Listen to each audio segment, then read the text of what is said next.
So, in short, to sum this up and move into the problem of happiness, which has been a dilemma for us for many, many, many thousands of years. For those of you who are young and enjoy the liberties you have, there is nothing wrong with being attracted to someone because they look really, really good. But maybe after a week or so, begin to ask difficult questions, not because you're mean-spirited, not because you're a jerk, but because you like yourself. That you don't want to break down every 10 minutes. You don't want to babysit, nor do you want to be babysat. Okay? It doesn't mean that relationships are going to last, but it does mean that eventually, as you come down from the high mountain of Everest, you will have less of a headache, less of traumatic issues. All right? If you want to part, you can at least part in a very mature way. Ask difficult questions. How's your mom? How is your dad? Do you drink? Do you smoke? Do you watch porn? Do you have any addictions? Who are your friends? Ask to see their friend. Because remember, we are political animals. If you're an atheist, you're not going to hang out with Jesus Christ all the time. Why? Because the Christians are going to make you feel bad.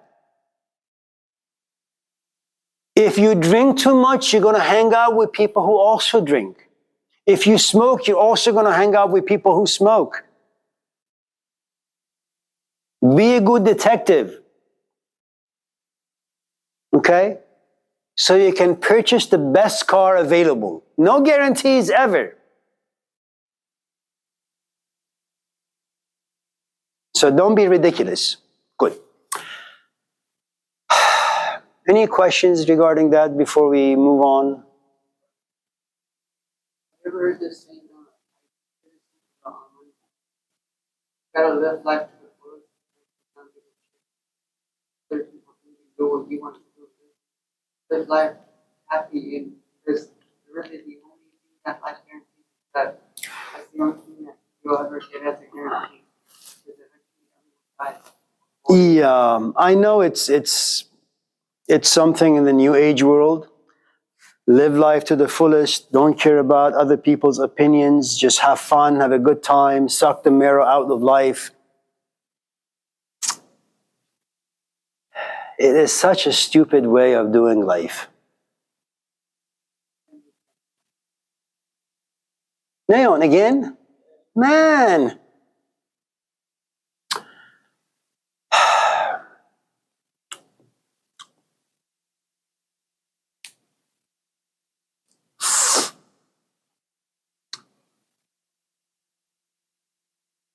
There was a man long time ago. His name was Epicurus. Epicurus is known to be the founder of the school in ancient Greece called Hedonism, the hedonist school. Hedonism is about having fun. It's about having pleasure. It's about being happy in pleasure. But this is what Epicurus argued.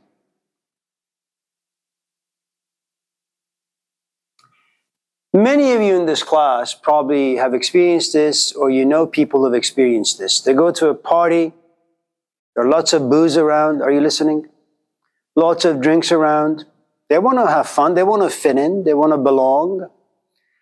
They want to be confirmed by their friends, validated. So they start drinking. They get buzzed a little. And when you're buzzed and drunk, almost everything out there looks attractive.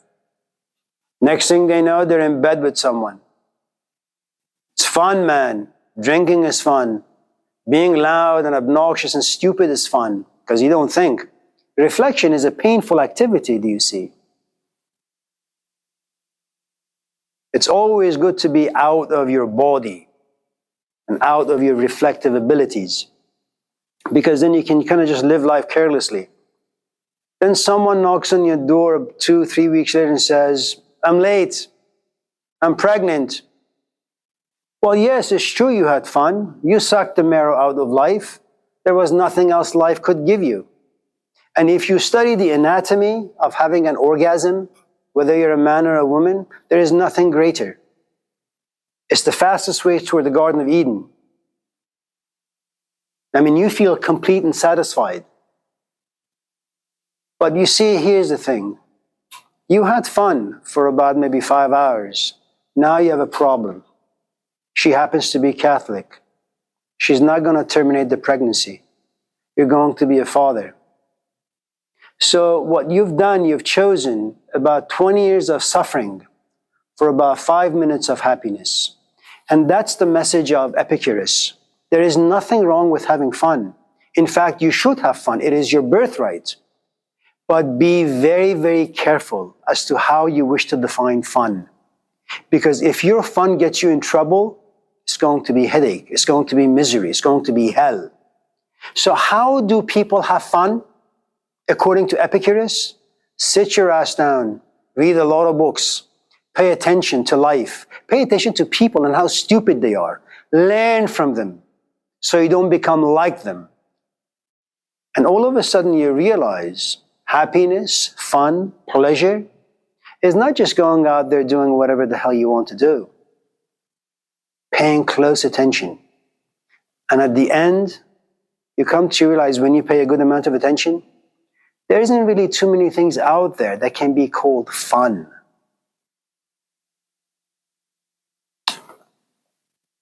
Anyone else? Ethan. Vivian, you have nice hair.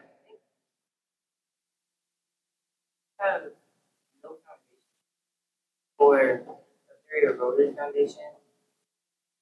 It is possible to work on self-development and love. Absolutely.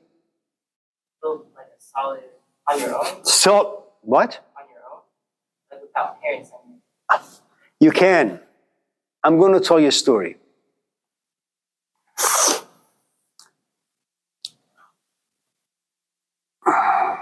I like to work on cars. I've always been fascinated. So I remember one day I was driving, this was in Sacramento, I saw this car. And it was 1722 Toyota. This is before cars came about. So it's a story. And it was rusted. And everything about the car looked bad, but I just fell in love with the car. So I went to the owner and asked, how much? 15,000, he said. I said, okay, I'll buy it. We had the car towed in. And then I realized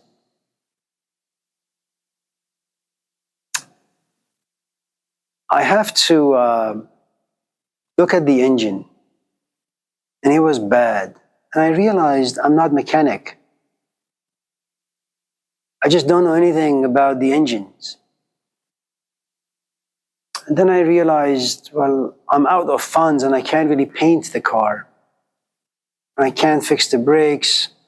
Tires are expensive. It's been sitting in my driveway for the past 35 years. I love to fix cars.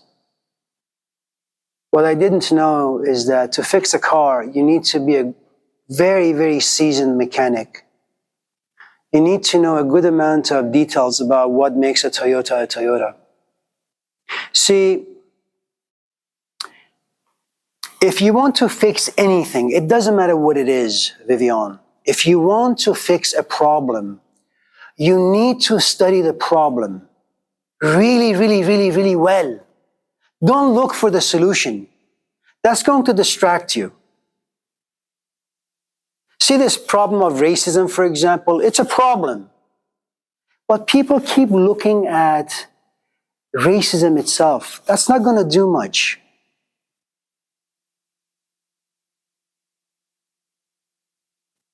in some ways, racism has to do with the fact that we don't do well with different things. We don't do well with diversity.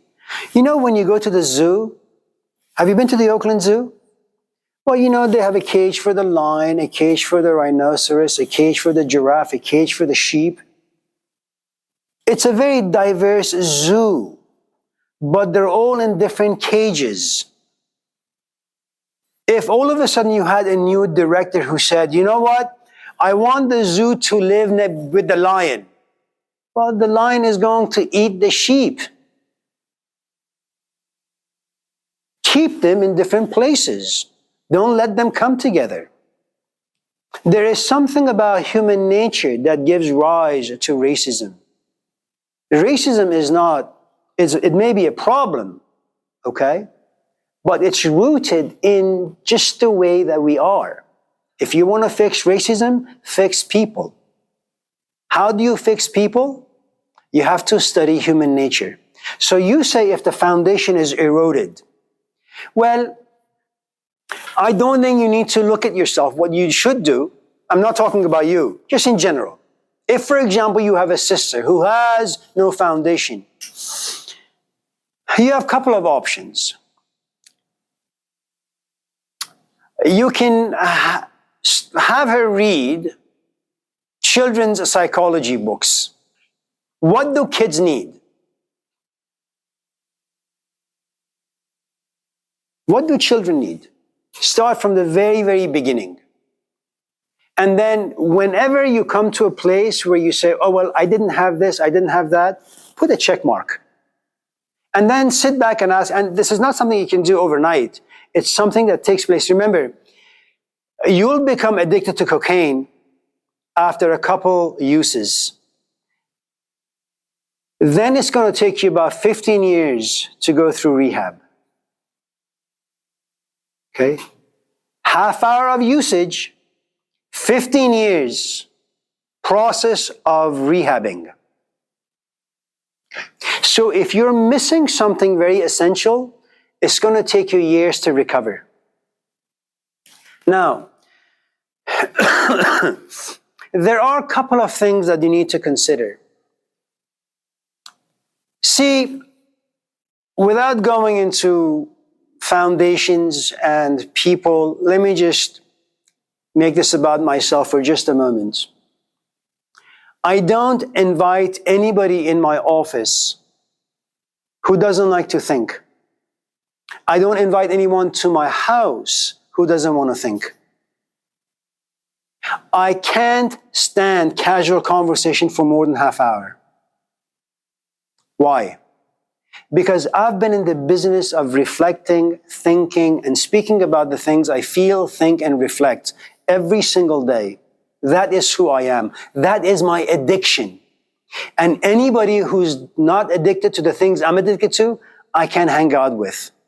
So next time when you go somewhere and you choose and pick friends, there is something about them, okay, that resembles something that's about you.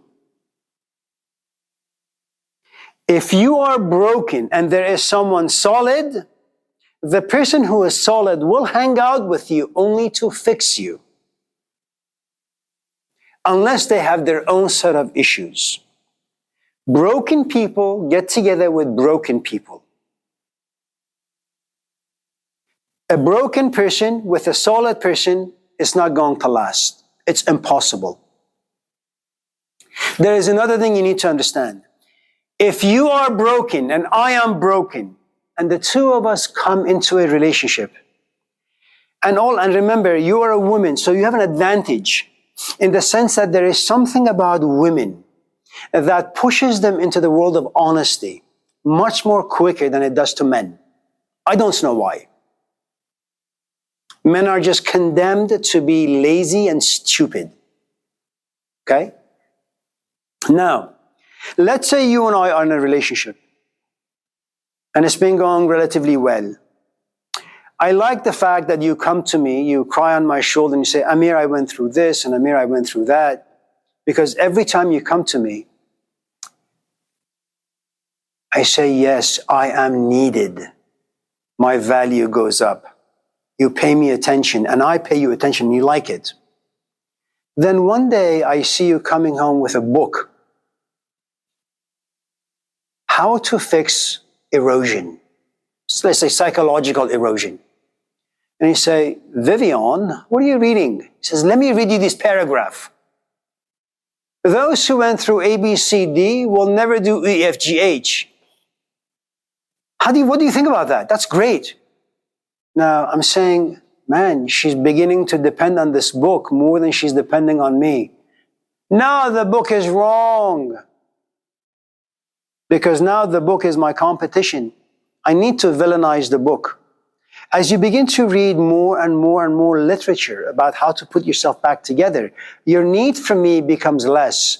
I begin to feel more irrelevant, more insignificant, more meaningless in this relationship, more invisible. Now I begin to become very, very angry. Why? You're becoming more independent. This is a new phenomenon in our relationship. You have been depending on me for the past 10 years. Now you say you don't need me. How dare you? Now our relationship begins to go sour. And then when we start to drink, you say, no, Amir, I don't think I want to drink tonight. When we start to smoke, you say, no, Amir, I don't think I want to smoke. And all of a sudden I realize that you and I, or you realize, I don't realize this just yet because I'm far too angry. You come to realize we don't really have very many things in common.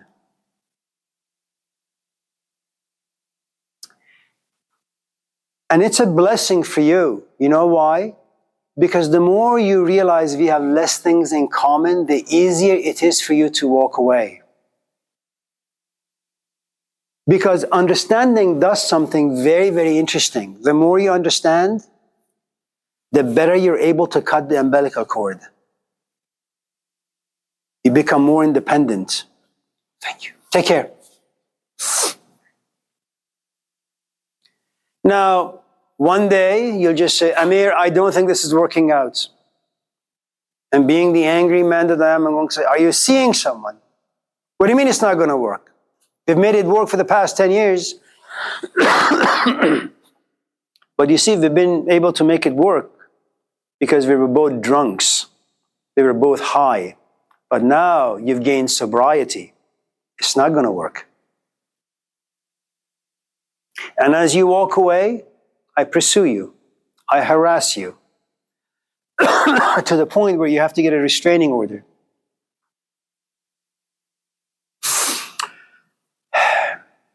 Whenever you see a problem, you see poverty. And if you want to fill it in with some good stuff, you need to have resources. It's no different than food. You're hungry, you need money. Then you need to get yourself on Uber, go to Safeway. Then you need to buy things. Then you bring the stuff home. But now you suffer from another poverty. You don't know how to cook.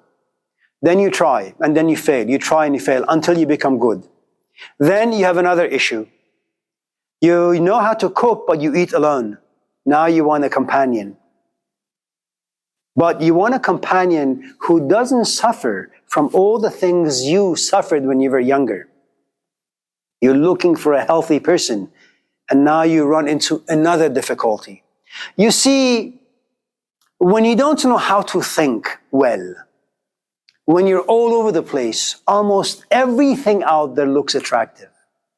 Every man, every woman is an option. But when you know what it is that you want, you'll come to realize it's almost impossible to find anyone who shares things in common with you. Give it a shot. Start reading the Gospels. Not because you like Jesus Christ, not because you like Christianity. Just because it contains nuggets of wisdom. It gives you insights. It kind of makes you think. Start reading it every day. Just do this as an experiment. First, because it'll help your relationship with literature. Second, it'll help your relationship with religious literature. Third, it's a literature that contains a good amount of stories and hopefully insights and wisdom. Okay? And we'll talk about wisdom and intellectual data in a few minutes, and perhaps on Thursday. After your relationship with literature has grown, then call your friends and invite them over. And then tell them, you guys mind if I'm going to read you a passage from the Gospel of Mark. Or you know what, I'm going to tell you the story of the mustard seed.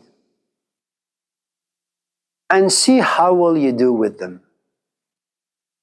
And you realize you have become addicted to reading while they're only addicted to gossip, drinking, smoking. And then you say, man, I don't think I can be friends with them anymore. That's what happens when you become sober, when you gain understanding, a new version of yourself.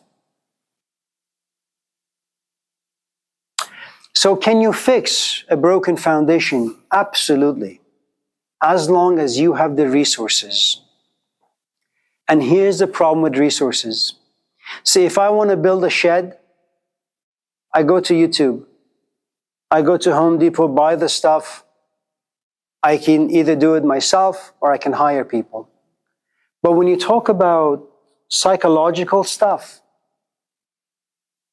you're talking about things you can't see. So it's quite dark in there. And whenever you go into darkness, fear overcomes you. In fear, you feel anxious. Then you get confused. Then you become angry because it's too dark. And then because you can't see anything, you won't have any friends. See, usually we go out there to have fun. Out there that gives us what we call happiness. Out there that what we call intellectual data or information. When you go in here, it's something you have never done before. And you're going to slip, and you're going to fumble, and you're going to get bruised. And then you realize it's far too frightening. Let me end the class with this story. Long time ago, I went home and I saw my father, on his fours. And he was just looking for something. I said, Dad, the hell are you doing? He says, I think I lost the key to the house. I said, okay. He said, help me find it. Fine. So I too went on my knees. I began to look for things, look for this key, but I got frustrated. And that's what happens when you try to look for something, but the answer doesn't come easy. Okay. And then at a certain point, I said, Dad, where exactly did you lose the key?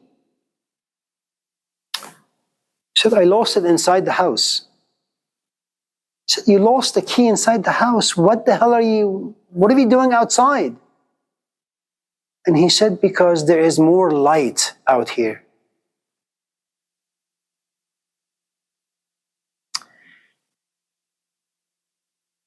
Now, let's unpack that for a moment. A house ultimately becomes a home. Home ultimately becomes a place of Sabbath, a resting area, a place of comfort, belonging, meaning. It's a place where your happiness is. That's a home. Every home has a key, has a door, and every door has a keyhole. And every keyhole needs a key to be opened. You want that key, Vivian. You want a key to a house that you hope to make it a home so you can find the door. And remember, go back to reading the Gospels. Knock and the door shall be opened unto you. But here's what you need to know about the stuff that was not written in the Gospels. You have to knock on many, many, many, many doors until the right one comes to you. It's like you have to go on many, many, many dates until you find the right person. You have to revise your essay many, many, many times until you become satisfied.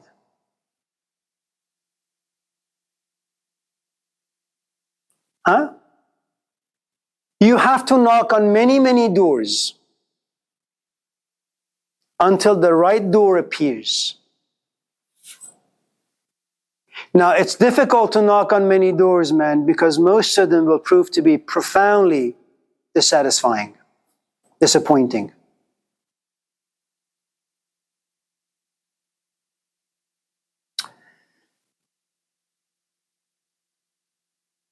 Now, most of us assume, going back to Russell's question, since we can't find happiness in here, it's a home we've never been in, a door we've never seen, a keyhole we've never seen or touched, and a key we've never felt. So our happiness is always out there. Now, here's the problem with happiness being out there.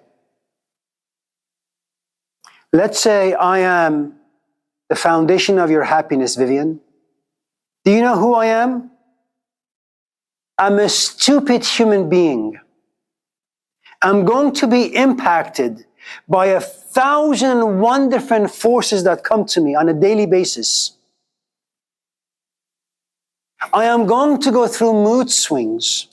I'm going to have 1,001 different desires, fears, anxieties. I may leave the house in the morning in a good mood. I'm going to come home in an awful mood. And do you know what happens when you depend on me? I have the power to make you happy, to make you sad. I have the power to make you, break you.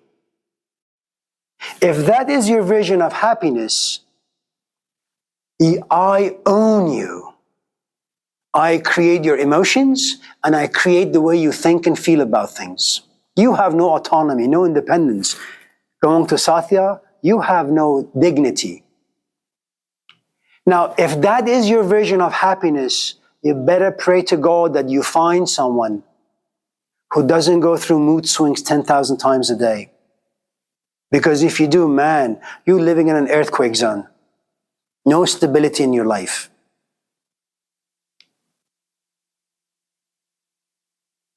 Nayon? I'm sorry?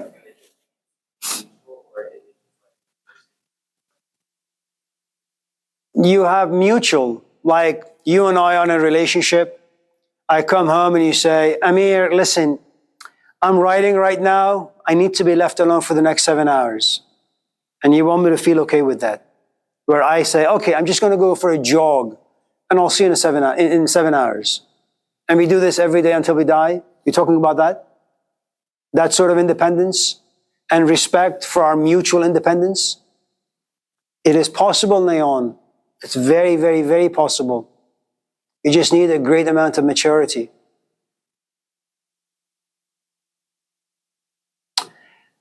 I forgot your name. Yes? Joseph. Joseph, please. Joseph? Really? Man, I should have asked your name at the very beginning of the class. My son's name is Yusuf. Yusuf is Joseph. It is a beautiful, beautiful, beautiful name. Are you going to be here on Thursday? If you want. You need to be here. If you're not here, Joseph, on Thursday, I'm going to fail Vivian in this class. You better show up, man. You're going to show up, right? What's the only reason that you won't show up? No, you'll be dead. You have no excuse. You need to show up to class. Your question, Joseph, please. But like, you look at like, when you're talking about like the success that people go through in life and the hardships and the failures, and it's been happening over and over and over again, this drama that's playing in life. Why is it that if, metaphorically speaking, humans see a whole bunch of people going towards the edge of a cliff and they're falling off and they're dying, everybody says, "Shh, we're not going to do that anymore." And the group, the tribe learns, the individuals learn, people learn, everybody learns. You're an idiot to do it. But when it comes to relationships, and we have this insight from all of these great thinkers all over the world, it's so hard, it just seems like that intelligent, like we make a lot more dumb. Okay. How old are you? 35. Really? I thought you were like 19. It is true, isn't it? Black doesn't crack. It's very true. Now, Joseph, you have your bachelor's? Yes. You have your master's? Yes. In what? Master's in counseling. You work in that field? Yes. Okay. Do you like it? Okay, so it's a no. Wait, there are two different things. See, if you like counseling, then the stories that are created in counseling sessions are painful.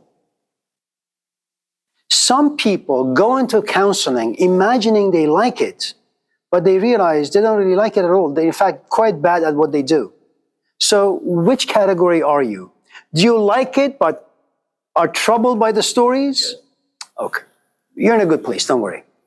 Now, I was hoping that your answer would be something different. I'm going to ask you, Joseph, how old are you? You're going to say, I'm 22. What do you do? Well, I'm thinking about going to school. I would say, to what end? Get a degree in business. To what end? Get a job. To what end? Make money. Then I would ask you, have you seen a lot of people in cubicles making money? You say, yes. Do they look happy? You say, no. Then I would say, well, why the hell are you doing it then? See, you're dealing with a couple of very, very complicated issues. First, Joseph, we are abandoned in this universe. You need someone to lay next to you, man. You need someone to talk.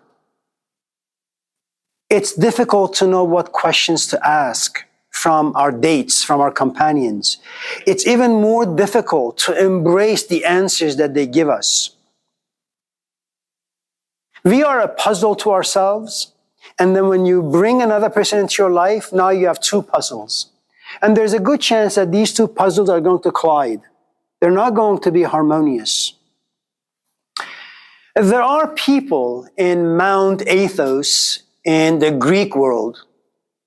They say, you know what? You can't trust people. You can't depend on people. And they happen to be,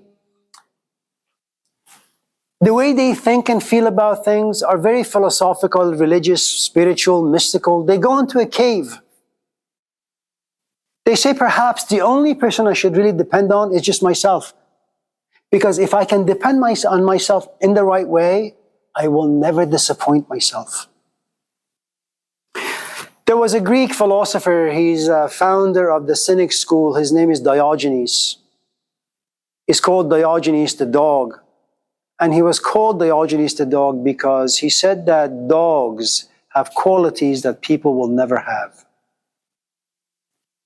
Dogs will always remain faithful. If you whistle to a dog, the dog will run to you for food. And then you say, ha ha ha, it was a joke. It's not going to bite you. It's going to run over there. Then you whistle again. He'll come to you 1,000 times. We have some basic needs, man. Go buy yourself a nice little house. Learn how to cook. Then you realize it's not fun eating alone. Then you'll bring someone in. Then you'll say, man, I want to live alone again. Then you say, well, how do I break the news to her?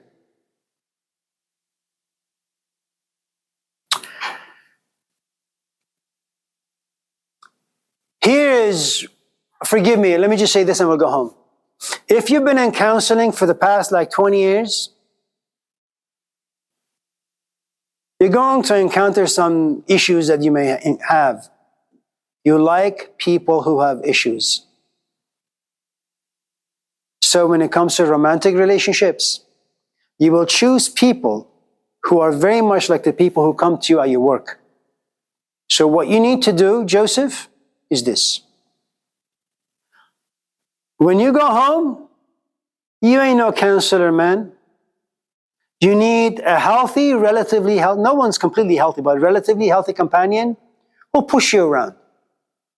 He's going to say, don't have the tone of a counselor, man. I don't give a shit about that. Take out the garbage. Wipe my behind. That's what you need. Why? Because your mind needs time off from all that nonsense. Unless you happen to have found a companion who's very much like you, a counselor, then you guys have a nice little world. But we'll talk about all of that some more on Thursday.